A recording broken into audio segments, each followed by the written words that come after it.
Recently I recorded a video about a simple and aggressive variation of the Dutch defense that you can use against the Queen's Gambit. And in short, it's when you fianchetto your queenside bishop and ultimately you get to the position that is something like this, and then usually you land your knight on e4, you've got this monstrous knight, this active bishop, you can lift your rook to the kingside and possibly checkmate him. Really nice and aggressive setup. There was one little issue that you asked me about. There are a number of aggressive gambits that white can use before you have a chance to get to your setup. For instance, in this case, they can play knight to c3 aiming for e4, or even play e4 gambiting this pawn straight away, aiming to have some compensation. After that, they can even at sometimes play h3 and g4, and although that looks completely weird and ridiculous, in reality that is also an opening trap. If you accept this pawn sacrifice, they play queen d3, and all of a sudden it's not that simple for black to handle that. Moreover, if you go knight h6, they can actually sacrifice the rook and finish the game in this impressive style. Therefore, the question is how you can get to that aggressive setup without facing any of these aggressive gambits and without the need to study lots of theory.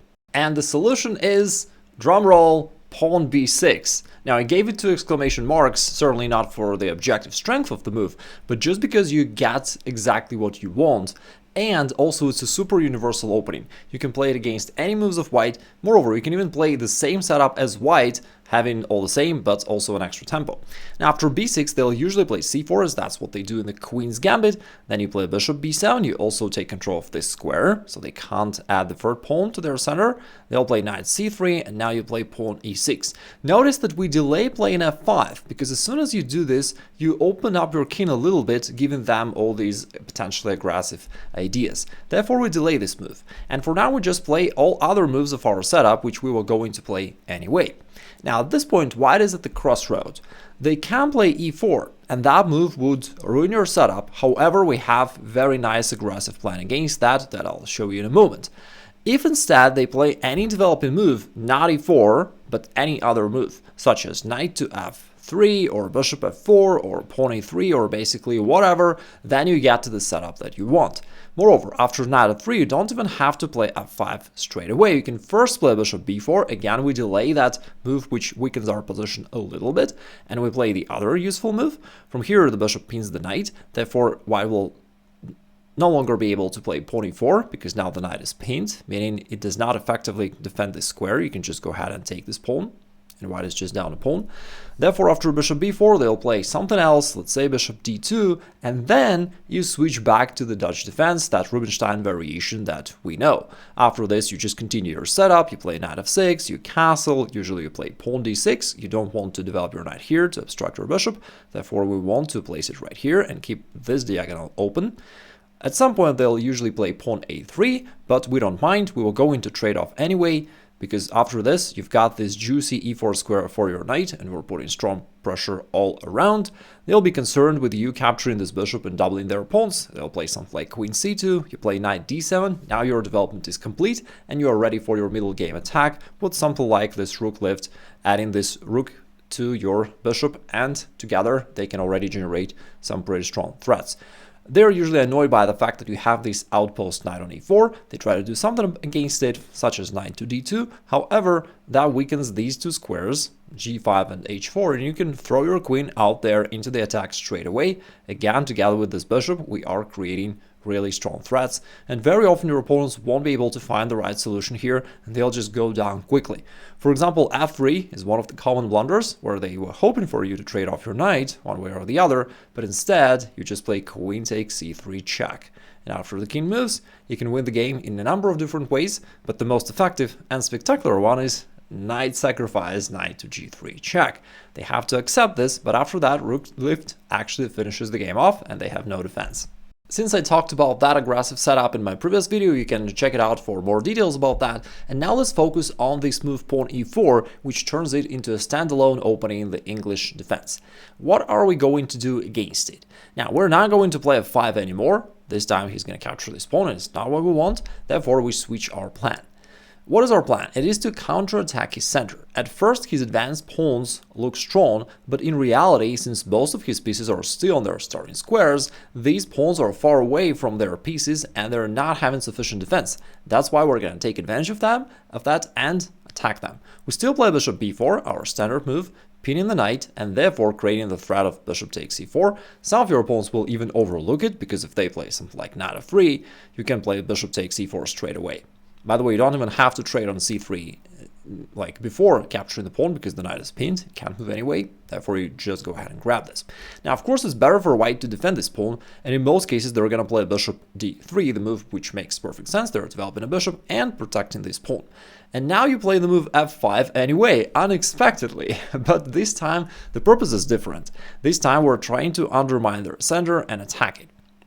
f5 initially looks like a very dubious attempt, as it looks like that opens up your king and he can actually capture this pawn. He can play queen h5. Looks like you're doing something shady, but in reality f5 is the top recommendation of Stockfish, and therefore you kind of fool your opponent. He thinks that you're doing something weird and that your position is bad. Well, in reality it's not the case. It's a very interesting opening for black, just a little bit less mainstream. Now, after f5, lots and lots of your opponents will fall for the trap. They will capture this pawn, just because at first that looks like nearly a winning idea for white. They're grabbing the pawn. If you recapture and they take by the bishop, they'll be up a pawn, plus they expose your king. Looks like everything is just beautiful. But the reality is they missed this sniper on b7, and you play bishop takes g2, and not only you grab a pawn, you're gonna snatch this rook on h1 on the next move, and there is nothing white can do about that. If they play queen h5 check, that is not a problem, because that's just a single check. They have no follow-up. You just slide their king away, and after that, they still remain with the same problem. They're going to be losing a rook. Like, one quick notice, if they take here on e6, just do not forget to recapture, because if you take on h1 straight away, you're actually missing queen to f7 checkmate. Now, that's not a problem. It's very easy to stop that. You only need to recapture, and after that, you grab the rook. I'm just saying, not blunder that checkmate. After this exchange on a6, you also open up your queen. So you put the pressure down here. You're going to grab the rook. Everything's good. If instead they play a bishop g5 or anything else, you don't have to worry. You can play knight f6, or sometimes even queen e8, also an interesting move. Since you're going to be up a rook very soon, you don't mind trading queens and going into an endgame. That's why you offer this exchange. They'll usually drop the queen back because they still wish to attack, and they play queen g4, overlooking another tactics. They thought that you were going to take this rook, but in this case, you can first play this in between check, pawn takes f5. And not only that is a capture and attack of the queen, that is also a discover check and an attack of this rook, and you definitely win the game. Now you know one of the main traps of this variation, and again, you're going to win lots of games following exactly that move order. After f5, it's better for them not to move this pawn forward or not to capture here. That loses to bishop takes g2. They're going to need to defend it by playing pawn to f3. And now you're at the crossroad. You have two options. One of them is tricky, but usually wins the game. And the second one is a more solid way to develop your attack. So I'll show you both, and then you can decide which one do you like more, okay? So the first one, which is a tricky one, is when you take on e4, they recapture, then you take here, eliminating all the defenders, and then all of a sudden, you sack your bishop right here on e4. Initially, that looks absurd. Looks like he can just take it and attack your rook, but in fact, after queen h4, you win the game. That is a double attack, and therefore you can get your bishop back while also grabbing the pawn, that pawn that used to be right here on a4, also exposing his king and destroying his position overall. Moreover, if white plays g3, then after queen takes e4, not only you grab the bishop back, but you also win this rook in the corner. It looks absolutely great for black, but in fact there is a flaw. If we make a couple moves back here, then at this point, white made a blunder by capturing this bishop on e4, but of course it's the most natural move for white to play. In fact, if white is capable of finding the right defense, they can win the game. But it's not easy. I've checked the database, and only 16% of players could find the right move. Therefore, in the vast majority of the cases, in overwhelming quantity of the cases, you are going to win. But some of your opponents may find this move queen h5 check, and after g6, queen e5. So essentially they're using the same kind of queen lift just earlier than you could do that. And now they win in the similar idea. It's a double attack of the rook and the bishop. So if they could find this, you're cooked. But luckily for you, most of your opponents won't be able to do so. If you prefer a more solid way, then I recommend the move knight to c6. So far we were trying to attack the move e4, and white indeed defended it pretty well. That is why we shift our attack to an undefended pawn on d4 and we go knight to c6. Our plan remains to be the same, we just want to counter their overextended center, we just attack the other pawn. And here there is also another deceptive idea. Oftentimes your opponents will think, okay, I can just go forward and attack this knight and chase it away. But in reality, that only makes their situation worse, because they keep stretching out their pawns without having sufficient development, and you still can take advantage of that. Of course, you're not going to go back, you're going to go forward with knight to e5. And now all this thing is very shaky, very fragile, you're putting strong pressure all around. And white's position is very dangerous. They usually play knight e2, just trying to complete their development and to castle, but now you can pull off another attacking idea that you have in all of these variations, is the move queen h4. Now, very interesting move, and what can your opponent do here? It's a check to the king. They do not wish to just move the king and keep it in the middle of the board, because it's going to be vulnerable after that. They can't cover with a knight, because then you play f4, and thanks to this pin, the knight is going to be lost. Instead, your opponents will play pawn g3, which looks good at first, but in fact, it blunders this pawn on f3, which is no longer defended by the pawn that used to be on g2, and you can go ahead and take it, playing this nice in-between check. Now, the king should go forward, at least trying to get some chances in this counterattack, but there is a very elegant way for you to get out of this situation. You play queen f6, opposing your queen to the king. Therefore, if they take your knight, and if they aren't taking your knight, then they're just down a pawn with exposed king in a bad position. You're going to move the knight back and their position falls apart. But if they go ahead and take it, then after pawn takes e4, that's a very nice discard check and a double check to the king. Now, going with the king forward to e4 looks completely crazy and of course very dangerous, but if they try to go back, you could take the bishop straight away, but it's even stronger to play one more in-between move. You completely ruin your opponent with all these in-between checks. Queen to f3 check. The idea is we're kicking the king off, and then we're going to take this bishop back on d3 while our pawn is guarded by the queen. Moreover, in most cases, they're going to move their king back, and now you don't even have to take the bishop because you've got bishop c5, and it's going to be a checkmate on the next move after something like this. That goes to show that it's dangerous for white to push this pawn forward, and generally that there are a lot of dangers for white in this position. Now, a more traditional way to guard this pawn would be playing knight to e2, and then we're using a similar idea, but in this case slightly less effective, but still pretty powerful.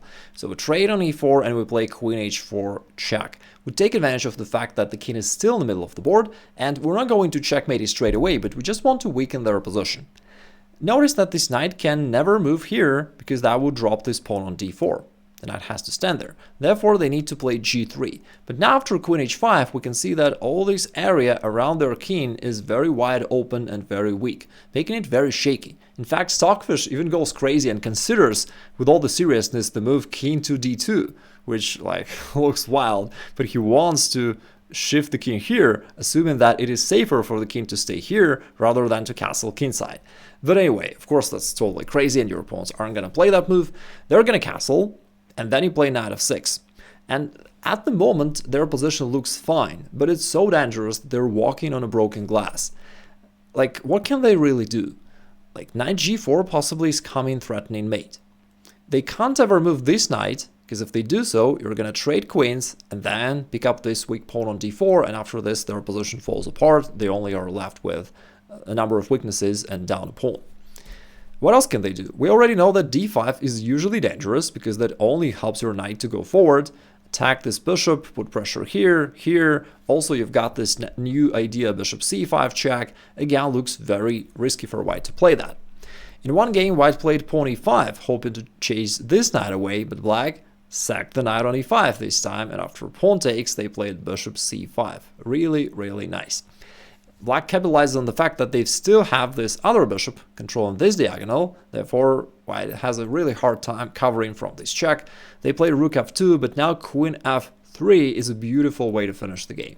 We're capitalizing on the pin, meaning the rook cannot move. It's the opposite, we're attacking the rook, we're going to capture it. But if he guards this rook somehow with, I don't know, queen e1, queen f1, whatever, we can play queen g2 or queen h1, whatever you love more, and that is a checkmate because the rook is still pinned.